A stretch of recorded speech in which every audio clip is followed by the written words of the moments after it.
this is the problem. It's a lot of narcotics. Getting caught is scary too because you're young and stuff, you don't want to go to jail. It's destroying our community.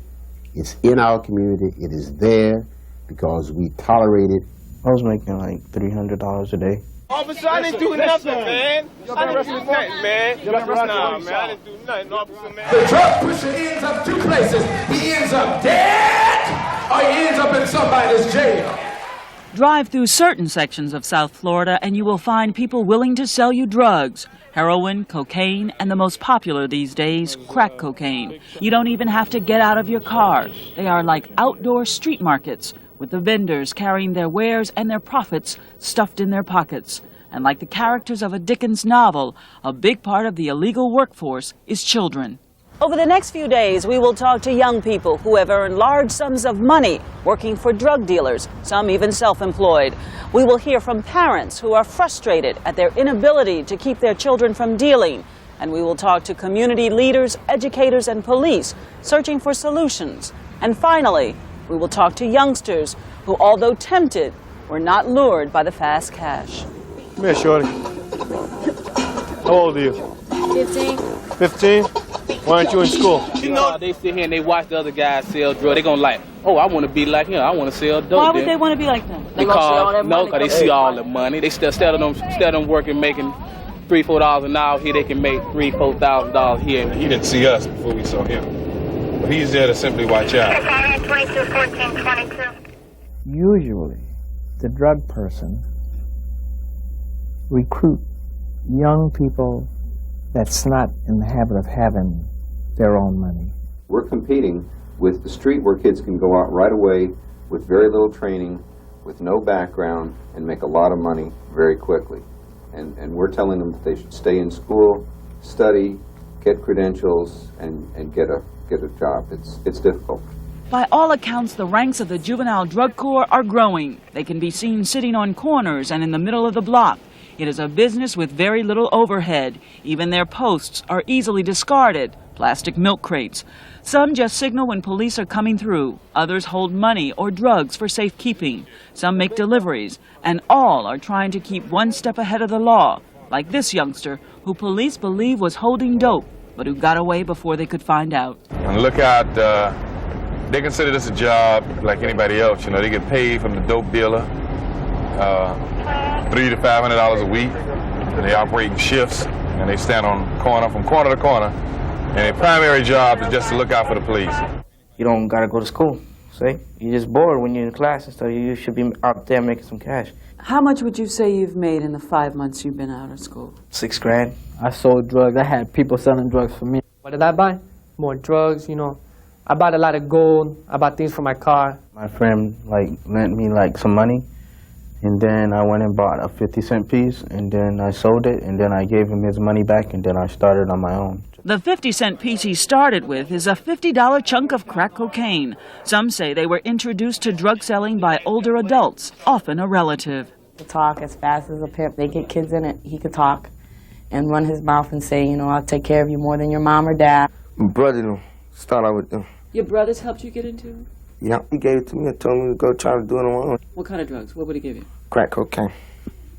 And how much crack cocaine would he give you? He gave me at least $100 worth. I would think that enough adults could prevent such things from happening.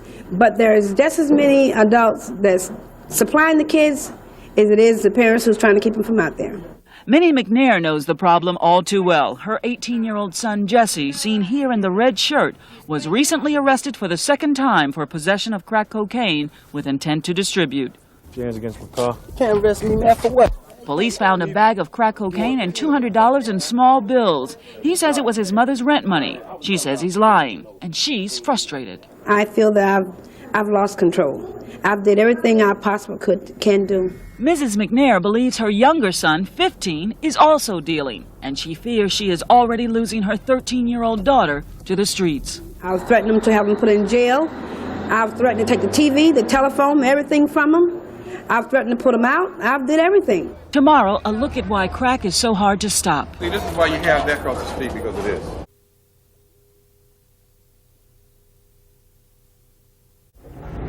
Now, this is an abandoned crack house. People come in and shoot dope. It's a 24-hour system here. They just come here, shoot dope, fall out on the couch, fall on the floor, go to sleep, wake up the next day, buy more dope, and the cycle continues. Hello? Surprise. Wake up. Gotta go. Crack cocaine's most devastating effects can best be seen in abandoned buildings where the people it is destroying hang out. Miami Police Sergeant Robert Brantley beats an almost daily path through places like this, a 4-story vandalized building at Northwest 15th Avenue and 61st Street, rousing crack addicts while trying to stem the flow of drugs. But you know, this place is almost condemned. I mean, there's no water, no electricity, no nothing. How could you live here? You gotta want a little more out of your life than this. I mean, who in their right mind would want to live in this? In all of these places, it is the same scene. Syringes all over the floor, bloody rags and tissues, and traces of crack cocaine. Moments before we came in here, police saw people running out the back. They were surprised before they could even finish cutting the crack cocaine. The thing about it is, somebody owns this building. And whoever owns it is allowing it to continue like this. And even as police search through the crack house, a major drug delivery is made right across the street. See, the root of the problem is this right here. See, this is why you have that across the street, because of this. When he saw me back up, he threw the bags underneath the car. He fled, and we got the car and the narcotics. These guys here want to play with the dope and throw the dope back out of my eyesight. That's why they're going to go to jail. Possession. You touch it, it's yours. This would supply the local dope dealer for two days at the most. And part of the chain of distribution would include children. The menace is that we find people who are saying that the things that we can get from the money that we get by peddling death allows us to endorse kids being involved. It's worse than a plague. It's worse than any one of us can imagine. The young people we talk to selling drugs insist they don't use the products they peddle. In fact, they look down on crack addicts. Yet they feel no remorse or guilt about contributing to the downfall of another human being. As they say, they do it for the money. They got a lot of money. What'd you do with it? I buy clothes and stuff like that, you know, things I need. Yeah, my grandma, you know, I don't ask my grandma for nothing. I get it on my own. Only the dollar. They only see the dollar and how much they can make. Buy clothes. I have to buy a lot of clothes. And didn't your parents wonder where you were getting the money to buy these clothes? In a way. Did they ask you? You think they knew what you were doing? Because at the same time, I used to ask them for money. Try to throw it off. John is 15. He says his brother got him started selling crack. Like other kids who deal, he feels little regard for people on crack and sees them as desperate and dangerous. Before it came, they were like looking good. After a while, they started looking worse and worse and worse. Did you ever try it? The rock? Why not? I know what they'll do. If you try it one time, that's it. And it's easy to sell. How do you think we stop it? You can't. Like the saying goes, money does talk, and the rest walks. Kids are perfect for organizations that are selling this because they are less vulnerable in terms of the court, and police generally in the past have not sought out the young teenagers. They're looking for the bigger catch. I spoke with one well-known drug dealer who, although he refused to appear on camera, talked about his hiring of kids. He is usually in the vicinity of 16th Avenue and 60th Street in Liberty City. He says he employs children for $375 a week, working them in 3 shifts, using them as lookouts or to run dope or to hold dope or money. He says he uses kids because if they get caught, the penalties are less. He doesn't feel bad about using kids. He says if he doesn't, someone else will. It can't be controlled that even his 9-year-old nephew is already smoking cocaine.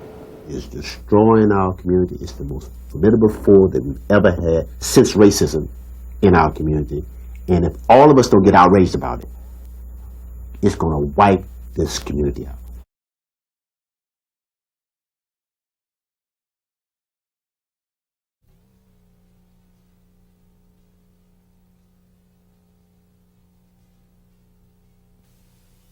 Yeah, see him flank him over?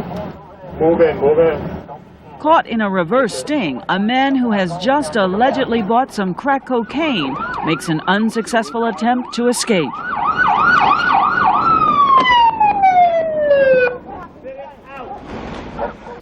You're under arrest. please. You have the right to remain silent. 23-year-old Maurice Toth of Fort Lauderdale, who told police he is a Dania highlight player, allegedly bought 3 crack cocaine rocks for $50 from officers posing as dealers. He is charged with possession of cocaine, aggravated battery, and resisting arrest. And once in custody, after his short, desperate flight, he made a desperate plea. If you cannot afford an attorney, one can be appointed to represent you. Please, why don't you please shoot me? Please shoot me. Why want us to shoot you? Because I'm in big You hit trouble. a marked police car with his lights on. You rammed the marked police officer that you knew was coming at you. I'm sorry. Please shoot me. Please shoot me. No, we're not going to shoot you. Come on, shoot me, please. We're not going to shoot you. I don't want to go through this stuff, officer. Please shoot me. Police say if the demand weren't so great, the dealers wouldn't be here. But they also say most of the buyers come from outside of the neighborhood. Why did you come here? I just thought, I seen people out here and they were flagging me down and I just came here. Had you been here to buy narcotics previously? No, sir. Someone told you about Why did you come here? Someone told me about it. They told Somebody told you to come here? Yes, officer. And the dealers say there is an unending supply of customers. Rich people, poor people, especially rich people, you thinking that they're okay, right? Nah. Everybody, man. Burnouts, surfers, skaters, everybody be doing that, man. Yes, it is. It's in every community in Dade County, sweetheart, from the Dade-Broward County line to Monroe-Dade County line, from the Everglades to the Atlantic Ocean over here on Miami Beach. Every area have it. If you live in a neighborhood and you don't have children, you are touched by it because you have to secure yourself in your home. I went and broke into a house and I scored big, and I turned my money around. I sold drugs. You have to be afraid to walk the streets, be afraid of being mugged. They go out there and try to steal for it. Just to get that one little piece of rock, they'll go out there and steal for it. And I know what it is. I have come very close to death twice within 1 week. I was mugged in front of my own door, and then I had the problem with my own son, who was so high on crack cocaine. Children are learning about drugs and violence on the streets at an early age. Always they are in the midst of the police stings, and sometimes they get caught in the gun crossfire. Like 8-year-old Isaac Holton, who 2 summers ago got caught in the crossfire of a drug ripoff. He was shot in the right lung, the bullet missing his heart by less than a millimeter. I was playing, right, and then I heard a gunshot, and then the bullet hit me. Stay in your house and hope no bullet don't come through your window or your wall or whatever. Does it scare you all, to have this around here? Yeah, like when that boy got shot, that Darryl Robinson boy, they killed him right there. We'll be playing and they'll tell us to get off the sidewalk. And if this little boy had continued playing in this spot just 10 minutes longer, he could have been caught in the desperate car escape attempt. Residents don't have much confidence in the police reverse sting's ability to stop the open-air drug markets. Can't help it. Go to jail, come back, and they do it again. How do you stop it? Can't, ain't no way. What you have is a society with an insatiable consumption for drugs, and that's what you really have to deal with. It's not only a law enforcement problem, but it's a treatment problem, or a rehab kind of a problem, and so you have to deal with this drug problem from a number of avenues. Tomorrow, the search for solutions. Because if we're not careful, we're going to lose an entire generation.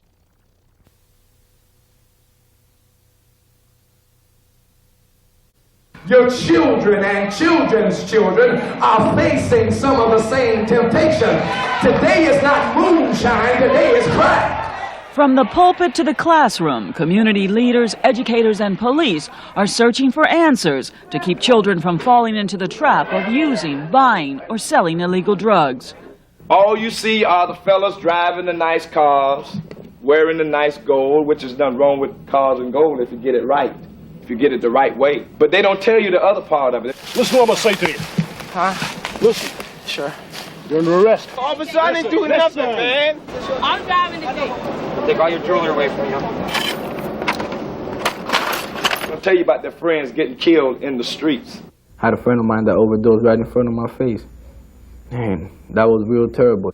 Educators say students in South Florida are hearing more about staying away from drugs than students in most communities, and they are hearing from people who have been there. Heed in what I say, man. Don't go in the path I went in, because it's not worth it. Being dead or going to prison. Stay in school.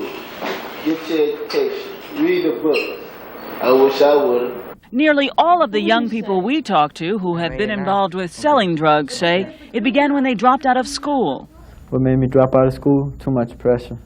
I wanted to make money too. I was already failing. The principal told me I was going to fail for the year, so why come back to school? According to Dade County school officials, nearly 1 out of 4 students drop out of school before graduation. That amounts to more than 4,000 students in the past 5 years. Officials say there is no way to tell which cases are influenced by drugs. The school system's Special Investigation Unit recorded 215 incidents of drug use or possession on school property during the last school year, compared to 175 the year before. And so far this school year, there have been 103 incidents. The number 1 place kids do drugs is in their home. The number 2 place was in the home of a friend, and the number 3 place was in their cars. For the most part, kids aren't doing drugs in schools. And when there is a problem, often the student is sent to an alternative school. If they're going to be expelled from school, please ask for a hearing. It might save you from being put out of the school system for 2.5 years.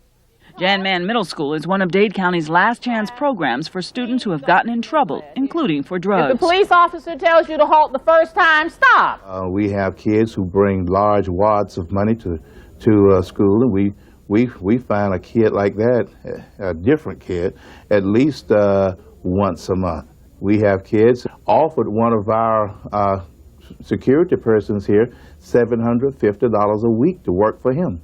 Those working to keep children in school say more help is needed, more drastic steps need to be taken, or more children will be lost to the streets. We need to solve this problem. I don't know, is it by going to Columbia and destroying the poppy field, or whatever we need to do, we definitely need to take aggressive action, because this right now, drugs is our main enemy. If we could just work with the attitudes, behavior, trying to work on morals, values, I think we would do far better than trying to stick these youngsters into a reading or math class.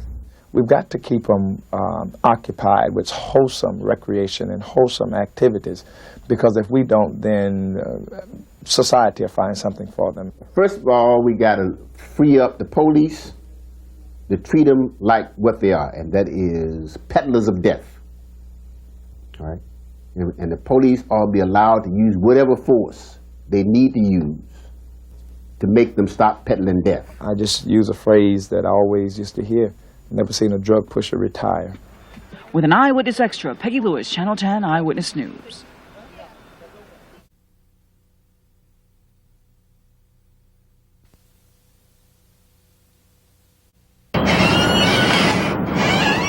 I knew that I was good back in elementary school, and some of my friends were doing it too.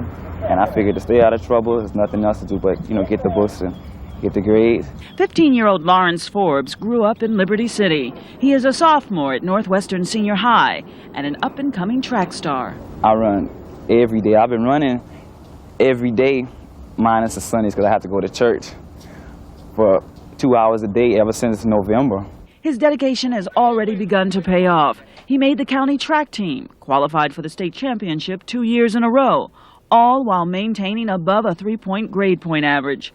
Forbes says running and studying have kept him from the drug industry that permeates his neighborhood and employs many of his peers. I see kids selling drugs that I knew that I grew up with and taking the wrong path, and in the end, it's not all going to work out.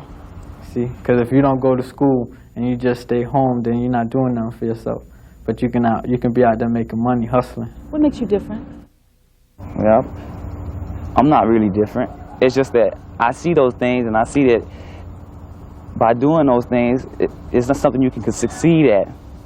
And my parents, they brought me up real well too, so I think that's another factor. My mother smokes weed with me. Your parents are not supposed to bring you up that way. I could live outside like a bum. A bum could treat me better than my mom can. Those who work to keep children in school and off the streets say self-esteem and parents play a major role. When the parents gets totally involved, we work as co-workers. The parents teach it, we reinforce it. Most of us, have a little church background, and so we take the scriptures that says that an idle mind is the devil's workshop. 17-year-old seniors Horace Morris and Michael Cummings agree. They also grew up in Liberty City, are track stars, and have maintained excellent grades. And those surrounded by illegal drug trafficking, they too have risen above it. they try to use the excuse the environment they grew up in, but hey, that's only an excuse. I grew up in the same environment, but I stayed away from those things. I led myself in the right direction. I stayed away from selling drugs and hanging out on the corner and drinking beer and stuff like that. Morris is the undefeated shot put champion in Dade County and has earned a full 4-year scholarship to the University of Tennessee. I had the determination to become #1 at whatever I've done.